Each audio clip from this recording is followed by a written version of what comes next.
Hi. Hi. How are you doing? Nice to meet you. You look really nice. Thank you. You too. Well, so. All right. How are you? Would you like a drink? I don't mind. What would you like? What do you want to offer me? Alcohol, soft drinks? Alcohol. I think alcohol. Okay. I think anything you give me, to be honest. Okay. We'll do like rosé or something. Solomon, can we get some sort of champagne? Maybe rosé? All right. You'll divine. For I say that again. Who are you wearing right now? DNA by Iconic in Vanity. She's a Nigerian designer, really young, super talented, and I wear a lot of her pieces. That looks really nice. So Thanks. you are a lot of things, right? You are a business mogul, you're a philanthropist, you're a lawyer by education, you are a fashion icon, you're a style icon. There is a difference. There's a difference. Because you can wear clothes and styling is a different thing. And you're a superstar, reality TV superstar, how does it feel to be all of those things all at the same time? I mean, it feels amazing. Obviously, I'm thankful to God for even like blessing me enough to give me the strength and the wisdom and the courage and everything that it takes to be all these many things. But it's difficult. It you is? know, it's difficult wearing so many hats and trying to show up as each person, you know, and trying to do it with excellence. I'm a perfectionist, so I don't cut corners. Everything that I do has to be perfect, you know, and bringing perfection to every aspect of my life, sometimes all at the same time, can be difficult. What's your zodiac sign? You said you like I'm Cancerian, the best of the best of the best zodiac. It's Virgo, Sean. No, It's do you know what? I love a Virgo, so I'm not gonna I'm knock Virgo. it, but I'm Cancerian. Virgos and Cancerians get along really well, by the way.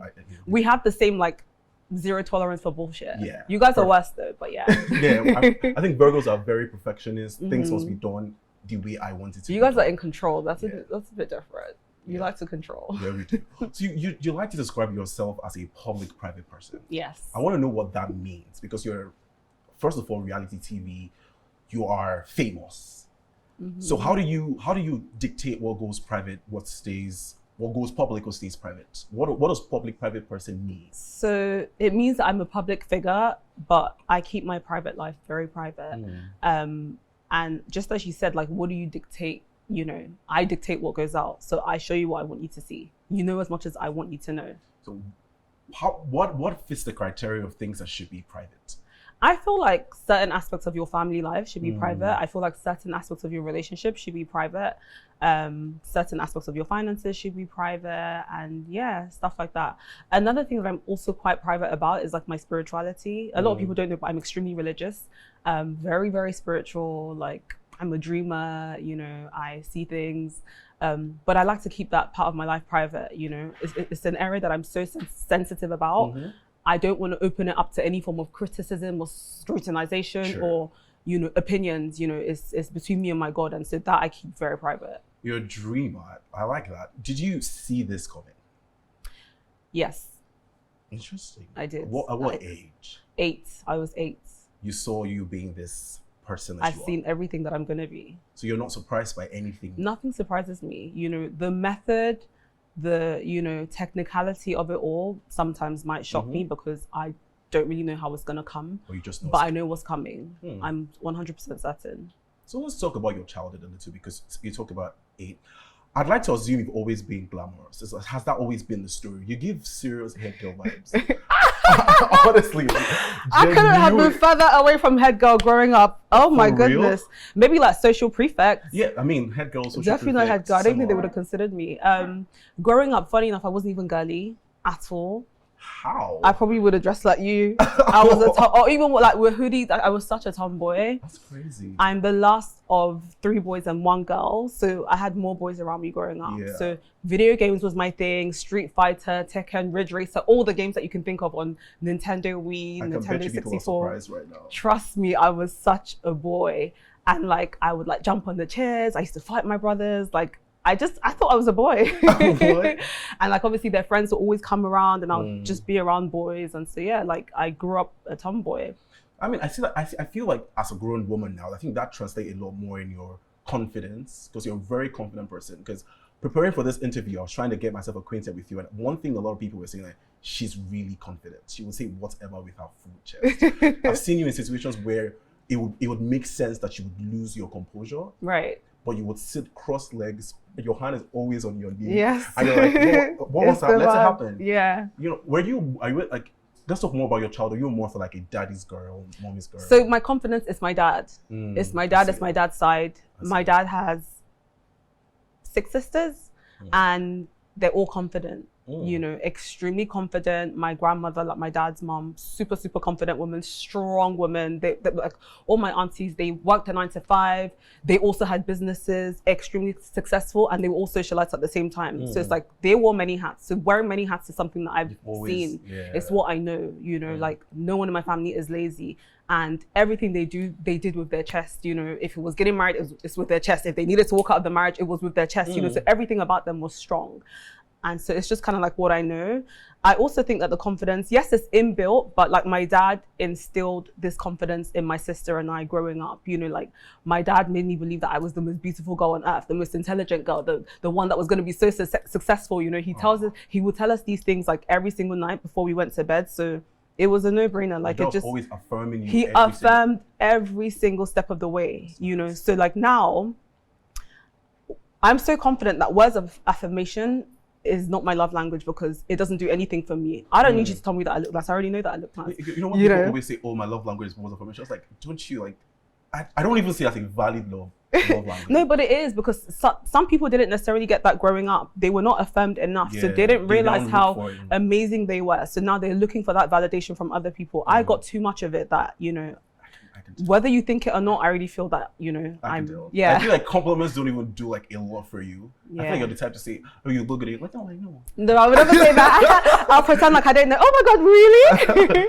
But yeah, I mean, I appreciate compliments. Who doesn't? It's amazing to be reaffirmed, but it's good to know yourself. Yeah, I don't need it, if that makes sense.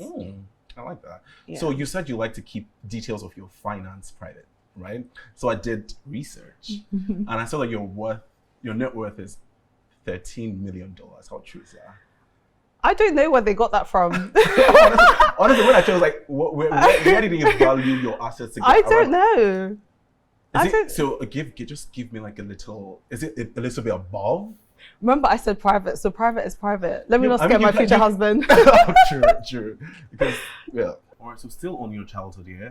Do you have any hidden talents? Anything you did as a child growing up? Yeah, I'm a magician. Magician? Of course not. Hidden talents. I don't know if they're hidden. Like, I used to play the piano. I feel like most people know that. I played the recorder. I think most children did. Yeah. Gymnastics. I'm a ballerina. Oh. I never did drama, funny enough. Like, you seem like the type to be like the lead drama club member. I actually wasn't.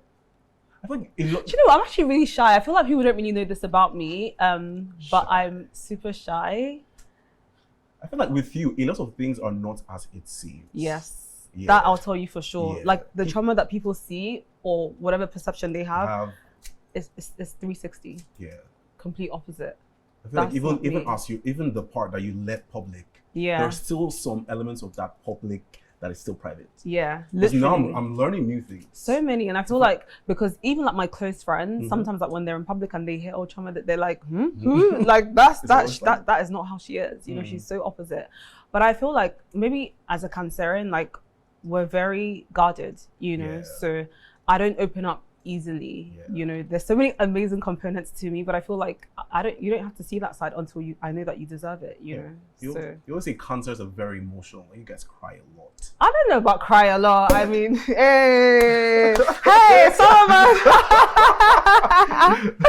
Do you know what, Solomon? That's bad because Solomon had a lesson recently. He doesn't want me to embarrass him. I have to embarrass him. He just learned how to pop. No, you're not actually supposed to pop. Isn't it, Solomon? Yeah, but I didn't even know what happened. Hey, excuse me. He's after an action. So apparently when you open champagne, it's not supposed to pop. Okay. You know, you're supposed to actually like hold the top, the cork, twist it from the bottom, and then release it slowly, right? Yeah. Once you hear a pop, Nigerian big boys. It's not correct. It's actually not correct. Very raspy pop. Yeah. Okay, coming from someone that just popped. Like this champagne is an up. Is an up. Yeah. Right. But yeah, thank you, Solomon. Yeah, you're welcome. I say? after popping. Shall we cheers? You don't pop your champagne, guys. You don't pop. You're not supposed to pop. All right, let's cheers. Cheers. Cheers to More money, more money, amen. long life, Long life, good health, good health, prosperity. prosperity. Cheers. Cheers. Mm. Personally, I feel like I didn't drink it how I'm supposed to because you drank a lot differently. Right? Okay, another tip or lesson, trick. yeah. You hold the champagne glass from the stem. Cheers. And you have to look the other person in the the eye eye, when you oh. cheers. Okay, cheers. Very intimidating to look you in the eye. I'm not gonna lie. It is. Really? Yeah. People say that I stare so, like, not that I stare, but like I look so intensely. They Yes, feel like you I'm do. looking into their soul. Yes, you do. Like it's piercing. Yeah, I feel hear like that all you're the probably time. looking inside my head right now. Yeah. So if you notice, I've been trying to like. Avoid eye contact. Yeah. But you do keep very good eye contact. Yeah, but I feel like it's me. Like I observe people a lot. You know, I want to like understand your personality. What have you observed? See who you really are. I feel like you're a kind person. Mm. You have very kind eyes. You say what you mean and you mean what you say. I think people say that. I feel like you're a good judge of character. I am. I see the magic part now. Hey, so you said you're a magician, so you're probably reading me in some magic. I'm just very observant and very intuitive. Mm. Yeah. It's also a cancer trait. Yeah. I know a lot about astrology. Me too. Yeah, because I have 3 cancers in my family. My sisters, my mom's cancer, so there's a lot of crying in the house. So they cry a A lot. lot. I feel like I'm not really the crying Cancerian, but Yeah. I don't know. Maybe I am. I don't know. Who knows?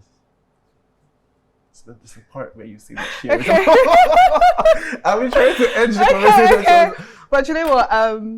Let's move to like lower seats. Yeah. This feels so serious. Yeah. Let's get And you're such a comfortable. vibe. Let's bond. Okay, let me hold my glass the way I was taught to. Yeah. All right. This is slightly more comfortable. Yeah. All right, so a lot of people refer to you as Chiomagoodhair, and you're okay with that, right? I mean, half of the world thinks Goodhair is my surname. Hey. So is there a reason why you decided to marry your name and your brand together?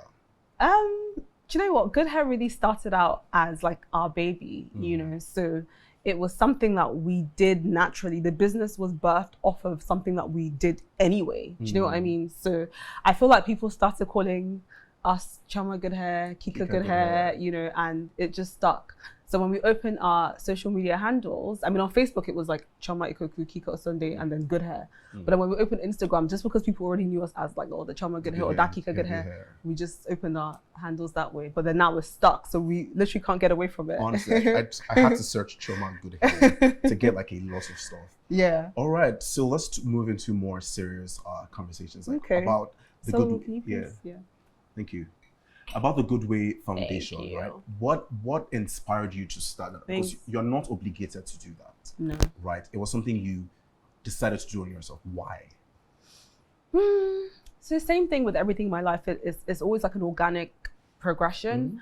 With the Goodway Foundation, I've always sort of done like charitable deeds. You know, growing up, my aunties would take us to like the prisons to feed them every Sunday, or we'll go to like an orphanage to give them like old clothes and shoes and bags. So it was something that I grew up doing anyway. I thought it was normal, like not that it's not normal, but I thought everybody did that or had to do that. Like it's part of life. You help people that need your help, you know. Even like coming back from church on a Sunday, we would stop to give like all the beggars like money. Like my dad always did that, you know. So it's part of me, it's part of my upbringing. But starting a proper foundation for me stemmed from a sickle cell situation that I was very, I don't know if you might have heard, my partner at the time, he had sickle cell, and I don't really know anything about sickle cell. We're all AA in my family, and I mean, other than like biology where they will teach you about, you know, AAAS, but I'd never witnessed it. And my partner had it. So even when he told me before we started dating, he was like, by the way, I'm SS. I was like, yeah, it's fine, no problem, you know. Not that it would have changed anything, but I didn't realize how intense it was. You know, he would have these crises and like we'd go to the hospital and he would just be like screaming in pain and agony, and they would have to like give him morphine to pass out. It's not a pain that you can deal with. They have to knock you out for you to handle it, you know. And sometimes like we would be in the sickle cell ward and like just seeing like all the other patients there, everyone's screaming, everyone's crying, and like sometimes he would just be like, God, take me. Like, why me? Why me? He'll just be crying, why me? Take me. And like, I'll just be there crying with him, you know, so I think for me, the fact that I, you know, had to witness all of that and I couldn't do anything about it was when I decided that, you know what, I'm going to come to Nigeria, go into some of these rural communities and educate people, you know, because it's like, it could be avoided. There's no proper cure for it. You could do the bone marrow transplant, but first of all, it's so expensive. Barely anyone can afford it. And secondly, like it's not like 100%, you know, pass rate. Yeah. So there's pretty much no cure. So for me, it was imperative that I went into these communities to educate people and just let them know, like, listen, go and find out what your blood type is and, you know, don't mix and have an SS child. But I think, so when I started doing that, going into these communities, I was like, it's not, sickle cell is like, it's such a minute, like, you know, situation in comparison to what's going on here. Like, people are poor, you know, so many children running up and down, no education. School was not even in the works. Like, I'd ask, you're not in school. Going into these communities, it dawned on me that, you know, sickle cell was only one aspect of what they were experiencing. There were so many other issues, you know, just so many children running up and down, lack of education, extreme poverty, horrible living conditions. In fact, there was one community that I went into and there was no road. Like, they had to put like planks and stuff for us to walk through because literally, like, it was just like water, dirty water, really high, and they would just be walking in that, you know, and this is how people were living. So I was like, oh no, there's a lot more that could be done in these communities aside from, you know, helping out with sickle cell. And so that's how the Goodway Foundation was birthed. You know, I was like, you know what, let me just have one body where I can do as many things as possible, you know, the things that are dear to me. So healthcare, poverty, education, and just like general women empowerment. You know, I'm a woman that is an entrepreneur. I work hard, I make money, I'm very independent, and you can be too. So why are you not? You know, so I have like these empowerment programs where I basically, like, you know, come into these communities, find out what it is that they're interested in doing. They, you know, write it down. We basically like go through, see who's serious and who's not. And the people who are actually serious and have, like, you know, proper plans to start a business and be more responsible, we actually assist them with the capital to do that. So yeah, very, very inspiring, actually. So the Goodhair Foundation, I beg your pardon, the Goodway Foundation, I beg your pardon, provides things like education, healthcare, opportunities to these people. And what are the programs / projects that you have running right now or have plans to run in the future? And how well do you think it would impact the lives of these people? So the one that we've done most recently was the breast cancer and cervical cancer awareness outreach screening, actually. So we educated them, which was the awareness aspect of it, and then we screened about 200 women for breast cancer and cervical cancer and just any other UTIs or whatever they might have. And I think for me that probably was the most impactful because the effects or the impact was instant. You know, we found people who had like lumps in their breasts or, like, you know, secretions and things that could potentially mean that they do have breast cancer. We also found some people who potentially could have cervical cancer. There was even a woman that we saw, and she'd had a C-section in January, which is like 11 months ago, and they basically left like a gauze. I think it's called a gauze, which is, you know, the thing that they, I don't know, like clean blood or, like, you know, they left it in her cervix or in her womb or something. They left it in there basically.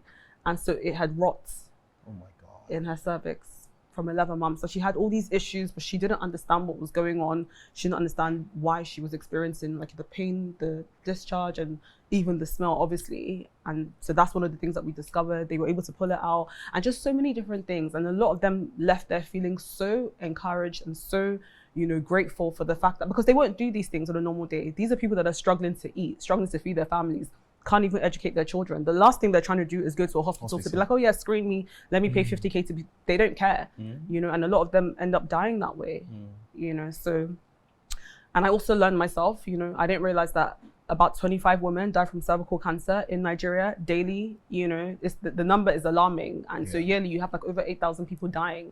And it's just an area that people don't really pay attention to or focus on. So that for me was something that really, really touched me, you know, not to talk of the women. Another part of the Goodway Foundation that I really like and is so dear to me is the Fund My Startup. Have you heard of it? Not really. Okay. I'm learning as well. So basically, it's called Fund My Startup, and it's kind of like what we do for the yeah, women, but this we open up to the general public, and it's just people bringing their business ideas or their business plans, and we vet it, go through all of it, see the ones that are most viable, or the businesses that seem most interesting, and then we raise capital and then give them to start those businesses. If I have a business idea, I can just hire. It's not high Chioma. I don't have that access to you anyway. No, you can, but I still will have to put it through the process because there's a team that vets it. I go through it as well. And then we pick out the best ones, like the most interesting or the most viable. Because some people have wonderful business ideas, but it's unrealistic. So we're not going to put money into something that we know is not viable, maybe in a country or this submarine business in Lagos. In Lagos. Come on now, who are you kidding? So it has to work for this terrain. But it's not just open to Nigerians, it's open to like all Africans. And then we have people that come together, we have sponsors, sometimes it will just be me, and then we put money into their businesses, either their business ideas, capital, and they start their businesses. So let's talk success stories. Are there any stories or achievements or milestones that you've heard or witnessed and you're like, I'm doing what I'm supposed to be doing? Yeah, the last one we did, I think it was like a year and a half ago. It was like what's that thing? Recycling business. Okay. That's it. So it was a packaging recycling business, and she needed a car to make the round. She needed to buy some equipment, and we gave her the money to do all of that. She started, and her business is doing so well. She messaged me the other day. She was just like, "You actually changed my life." And the thing is, I completely forgot about her. Like, I do these things and I move on from it.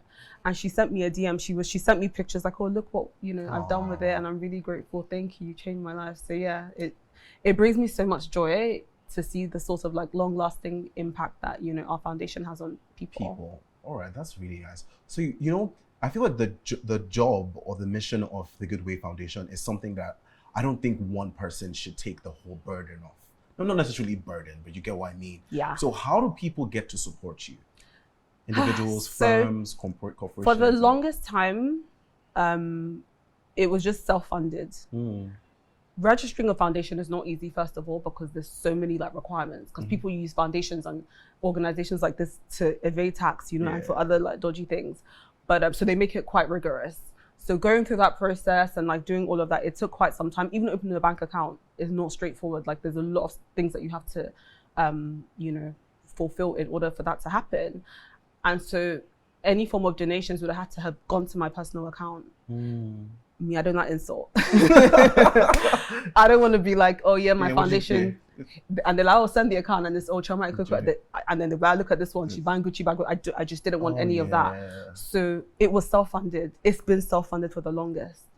It's so punitive because obviously you make all these commitments, and trust me, when you're in the moment, you promise the world, but then you have to live up to it because they're going to ask you, they're going to be like, oh, madam, you said, accountability, you have to give the money, So for me, like even times that I wasn't as buoyant, I still had to dip into my savings to pay for some of these things that I, promised. So it was really, really tough, and it's been really tough, but God loves a cheerful giver. So one thing I'll say is the more that I give, the more I get. So I've never come into a position of like deficiency. God always just provides, and I just continue to give. But luckily, as God will have it, earlier this year, we're able to open our business foundation account. So that made it a lot more professional. And Chioma's Closet. Yeah. So Chioma's Closet, which is like my new baby, what I literally started a couple of weeks ago, has been so instrumental. Literally, the sales that we made from Chioma's Closet is how we were able to do the cervical and breast cancer screening. Because that also costs money. The medical experts, all of that. We opened Chioma's Closet on a Friday. On a Monday, we were doing the screening. All the sales that we made on Friday, Saturday, Monday, straight up, we paid for it and did all of that. So Chioma's Closet has been a blessing. Not only does it give me the opportunity to, give out or like sell the clothes that I've worn, my closet is busting. My closet has. I honestly, I was scrolling through your Instagram. I was like, where do you keep these clothes? It's a volcano every day. It's an earthquake. So I needed to move. Obviously, so I will never use the word get rid of because that's not what it is. But I needed to move those clothes away from my closet. And then people will always ask me, oh my God, where is this from? I want this dress. Chioma, send me this in South Africa. Send me this outfit in Australia. So it was an opportunity to also provide, people with the option of purchasing my pre-loved items if they wanted to. you Alright. know, yeah. So is Chioma's Closet like an e-store, it's like a physical, like can we see Chioma's Closet? It's an online store, Yeah. but we do have a little, tiny little baby space upstairs that we operate. In fact, come, let me show you. Let's see. That was organic, right?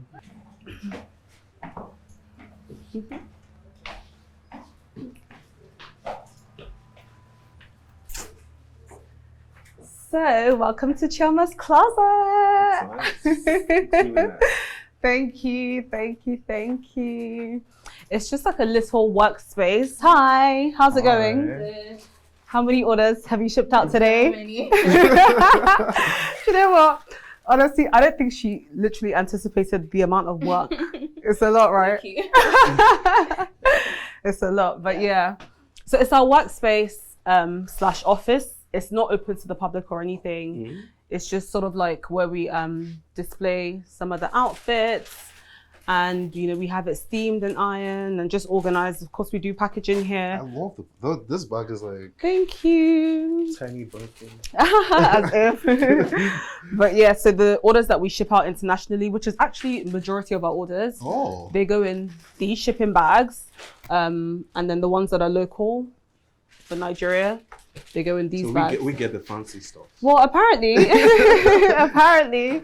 So yeah, that's how it works. But yeah, no, it's a little space. It helps because there's so much stuff. So a lot of I can clothes. see. And when they're in like suitcases and then we have tons of orders, it's a little bit difficult to like start steaming every single thing, you know. So we try to have some of the stuff arranged, Ready, this, you know, the new things. Yeah. I see really nice. But I'm so expensive-looking anal. pieces. Mo, remember what I said? According to color, it's just visually appealing that way. So let's put I the feel blacks. The perfectionism Let's, is showing. yeah, let's take this out completely. Put the greens together. Greens Put the and blacks. black. I don't know, for me, like just visually, like this red should be Red next should to the be- other red, you know? It just makes a little bit of a difference.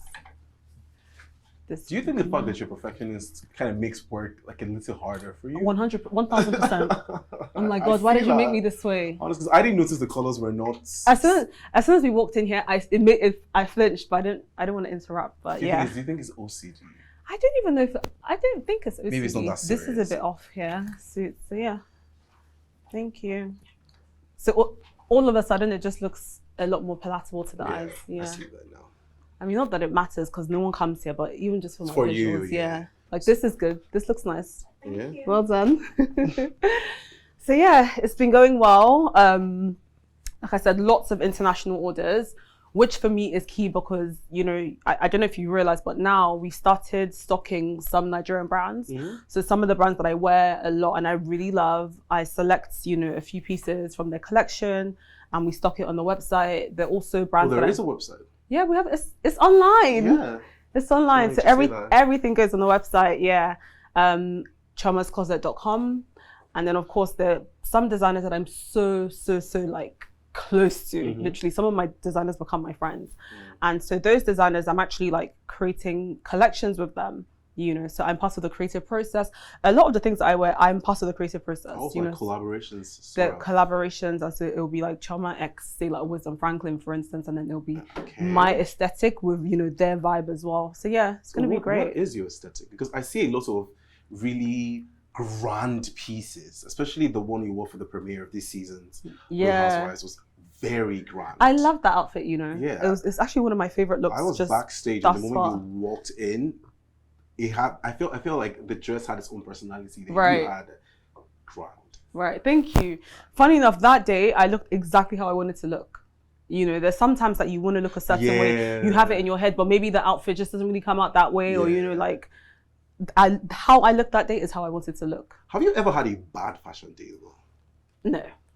I expected that No, answer. it won't happen. I'm not even going And to it will never lie. happen. It will- You know, Amen. it can never happen. Because I feel like you're known for your fashion. Yeah. Also known for your styles. Yeah. You know? So yeah, you always represent. I always do, but and not so much for what people think or how people see me, but just for myself. yeah, you know, yeah. like I like to look good. Mhm. I like to dress up. I've got a good eye for fashion. It comes very natural to me. So if the look isn't complete in my head, then no one's seen it. I like the confidence. It's not catching the light of day. All right. So what's your aesthetic? I've seen you with grand pieces. I've seen you more cool, or ready to wear?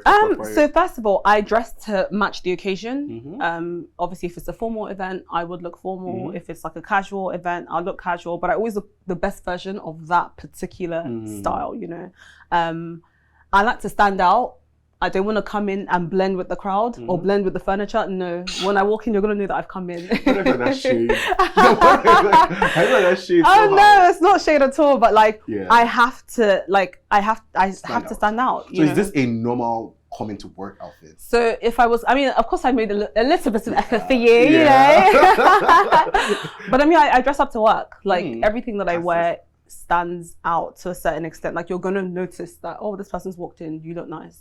That is a compliment that I get every single day of my life. Yeah, you look nice every time. I've not seen you look made before. Yeah. I think it's the thing with the name Chioma. I've not seen a made Chioma. Really? Yeah. Okay. You have to think hard to find a Chioma. Okay. And my middle name is Obiageli, which is someone. Do you know? Are you I'm Igbo, right? Igbo. Should have been my name. So what does it mean? It's like someone that came to enjoy. Yes. Yeah, so Obiageli. So everything that concerns me Luxury. in life is luxury, it's enjoyment, it's wealth, is Yeah, I like it. I like that. yeah. What is the most expensive clothing item? Item of clothing. Could be a watch. I mean, yeah, definitely like Yeah, watches. well, yeah. What's the most expensive one you own? The price? Yes. Maybe like £60,000. Wow. Okay. £60,000. Retail, but black market, you're probably looking at 100,000. Yeah. In moments of silence.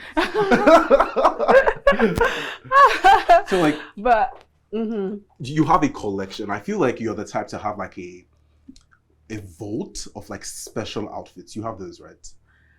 I like to feel like everything is special. So I organize my wardrobe according to like the occasions. I have like occasion wear, so like events, weddings, parties. They're all like long, flowy dresses, sparkly, really pretty. I have my casual section, which is like, you know, when I'm just going out casually. And yes, I do dress casual sometimes. I have like 20 pairs of like joggers and hoodies. Like I have all that stuff. All my designer t-shirts are in one section. I have feel black like and white. your casual isn't casual. It's an elevated casual. So that's why I said it's the best form of that, you know? Very extra.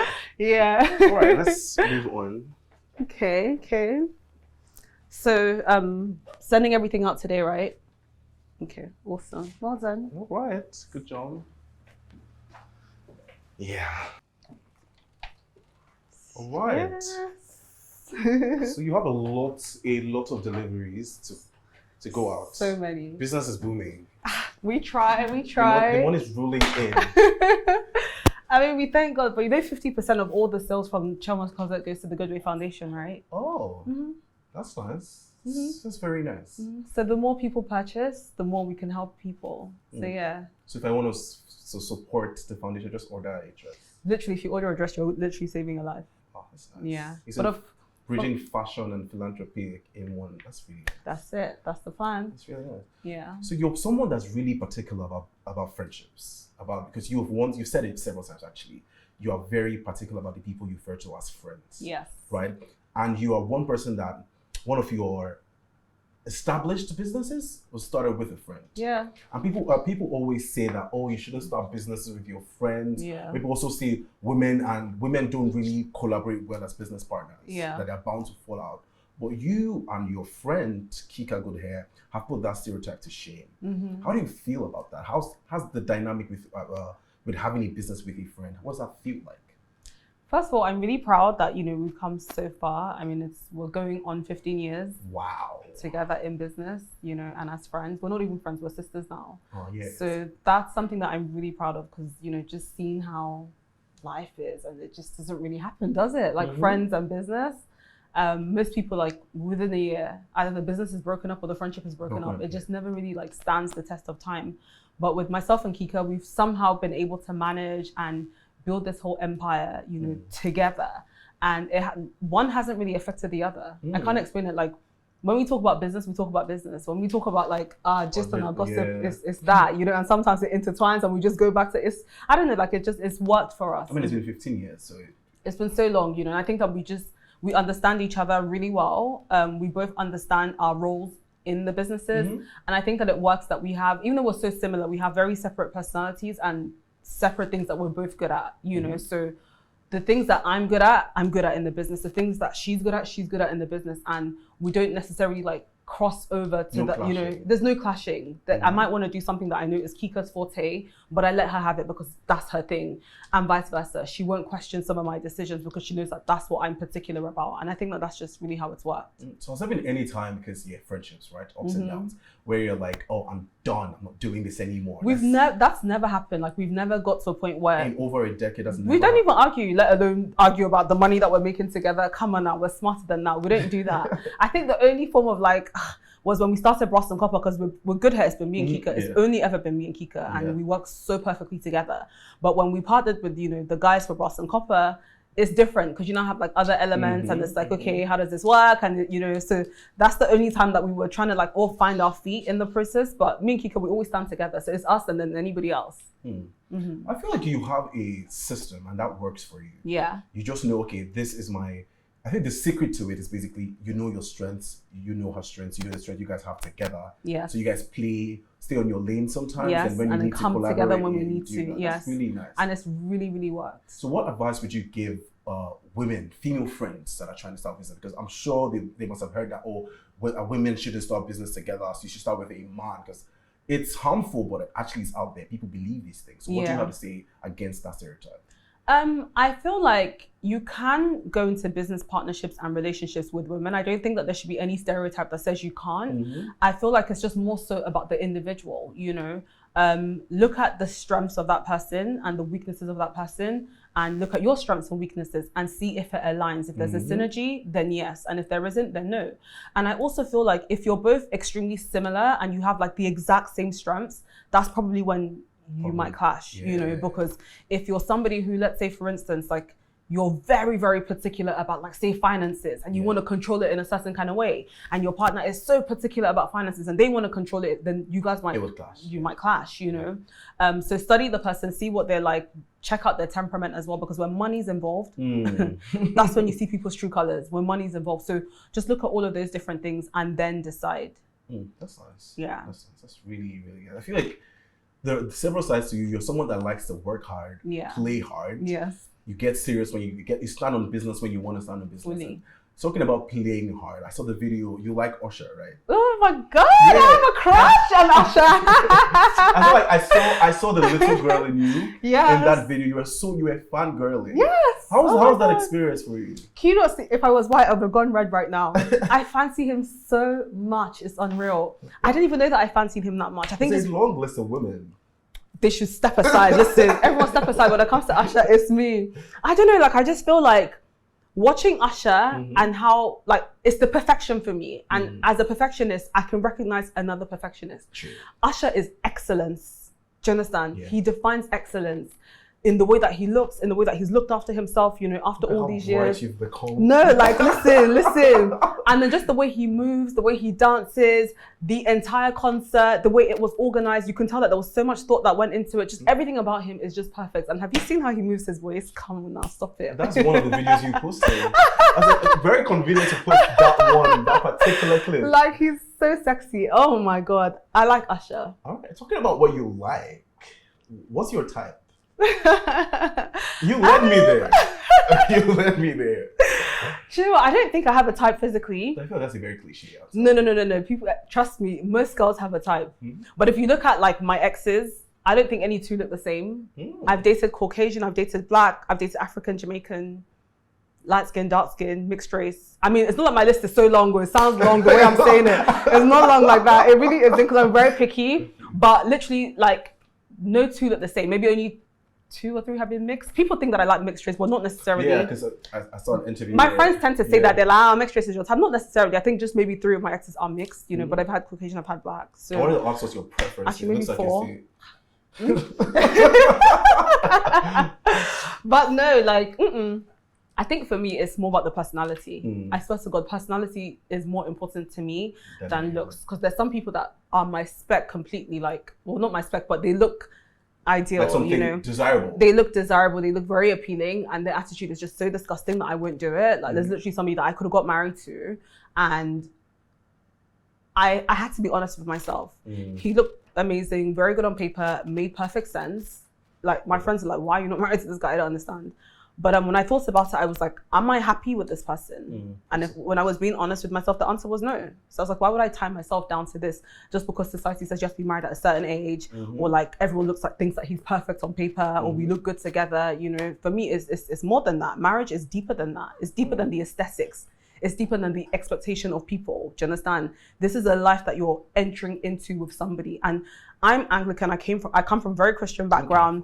Do you understand? We don't go into marriage expecting or hoping or praying to get divorced. Yes, the option is there. And I mean, if it calls for it, you do that. But I'm not trying to get married to... It's not the goal. It's not the goal. Yeah. Do you know what I mean? So it has to make sense for me for the rest of my life. I was leaning towards that question, but you already did justice to that already. 'Cause I see you as someone that's very family oriented. You're very particular about your niece. Yes. It's like your own baby. Yes. So, Literally, my nieces. I'm obsessed with children. Anybody that they call me the baby whisperer. If you give me your baby, I'm like, do you want the baby to fall asleep? If they say no, I'm like, once I put them in my arms, That's a they're very gonna good fall skill. asleep. Yes. That's a very yes. good, Like my even mom would kill for that skill. even an unfriendly child, like you know, some kids are like really very unfriendly. unfriendly. When they come to me, they feel so comfortable and at home. And a lot of people say that I have that thing about me, like I feel like home, if that makes sense. That even works with your foundation because you have kids too. So many. So you have a lot of children. So many. A lot. So many children. It's crazy. Like ones that I've watched grow from like literally like 6 months old.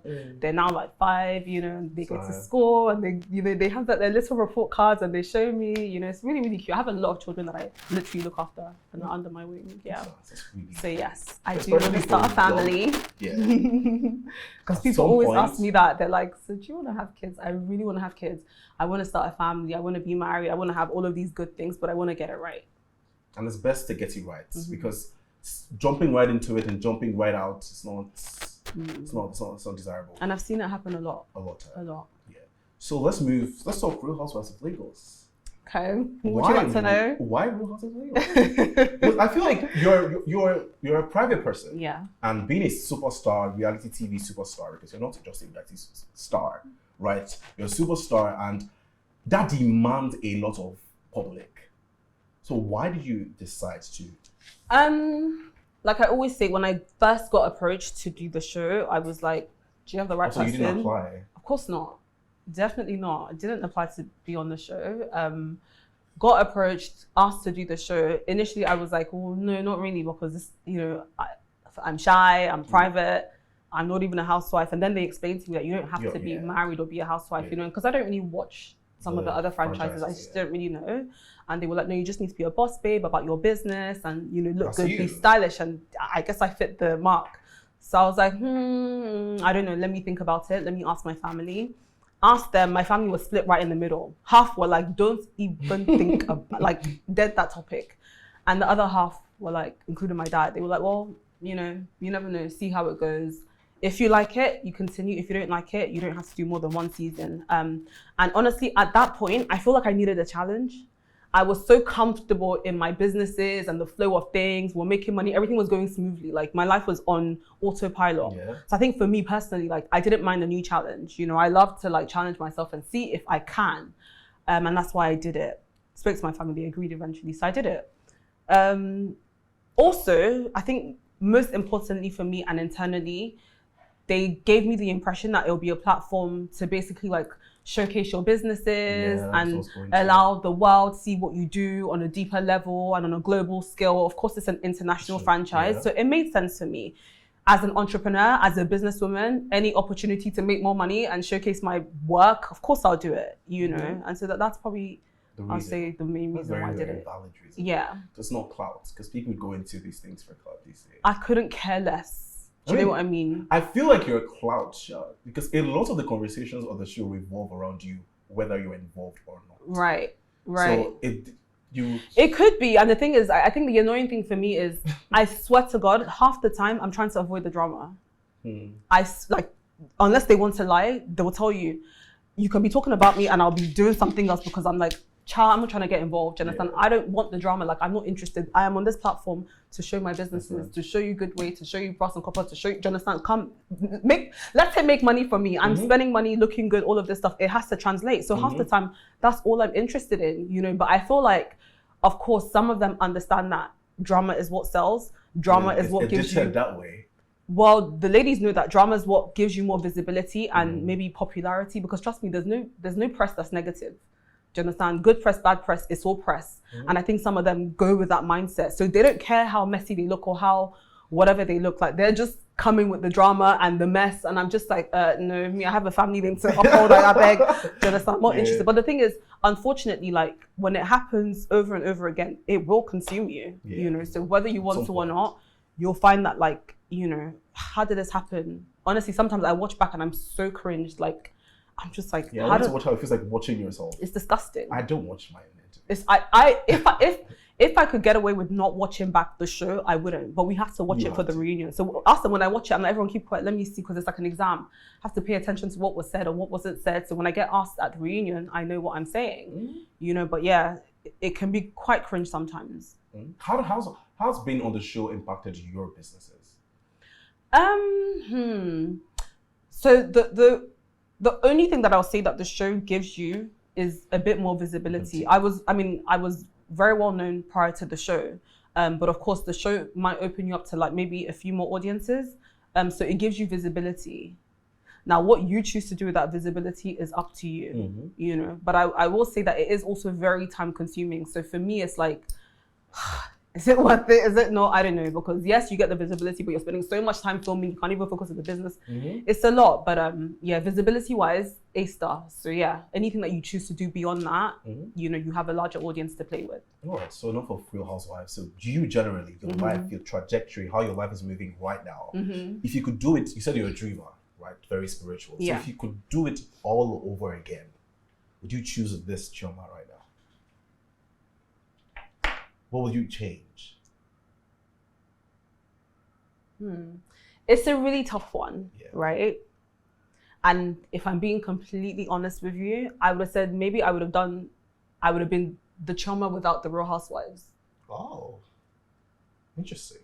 Yeah, because it's a show that I have no control over the way that it's edited. I have no control over the way that they make me come across. Do you understand? And this is not to say that like, what I don't do it with my chest, because trust me, I don't pretend. So what you see is what you get. If I said it, I did say it. However, sometimes with editing, they can like create a certain narrative that is not the case, because they have a storyline that that they're sticking to. And whatever, you know, little things are predetermined before you. Whatever pushes that storyline, that's what they're going to put. Do you know what I mean? And the fact that I have no control over the way that I'm edited is what really annoys me. Or also having to be around certain people that on a normal day I wouldn't, you know, based on like the way that they behave or their values and stuff like that. So that's probably the only thing that I would have eliminated if I had the chance. However, everything happens for a reason. I was supposed to be on that show for a reason. Me being on that show is going to add to my story in one way or the other, you know. So for somebody who's very strong in their faith and knows that like everything happens for a reason and is God's plan, is part of God's actual plan for my life, I don't regret it. I like that. No regrets. Not at all. All right, so the final question I have for you. It's an amazing, honestly. Not necessarily final question, more. I just thought of this now, right? What is next for Chioma? What's next? But first of all, do you know they call you mother, right? I don't know, your fans call you mother. I saw it a lot. I saw this, I'll say 2 days ago, and I wasn't sure if they meant me. It's a compliment, yeah. Like, they call you mother. She mothered on this episode. She mothered on this outfit. Yeah, because I keep saying, oh, mother. And I was like, what does mother mean? Like, I think it's a compliment. It's like a slang, like a compliment. Okay. It's like the new badass. Okay. The new boss. Okay, yeah. I'm here for it. Yeah. Because I was like, is it mother like, you know I don't have children, right? And it's people with children. Right. You're probably younger than calling you mother. How do you feel about that first? I mean, I like it. Now that I hear the explanation, I like it, mother. Yeah, it fits. So I'm their mother. Yeah, I like it. The mother that mother. Their mother. I like it. So what's next for Chioma? So I've got a few things obviously like up my sleeve with Chioma's Closet. I want to expand, you know, there's so many more like aspects to it that I would unveil as, you know, it necessitates. In terms of like, obviously like relationship, blah, blah, I feel like, you know, it's going, of course, God's time. I don't like to like, you know, preempt anything. It's just when that happens, it happens.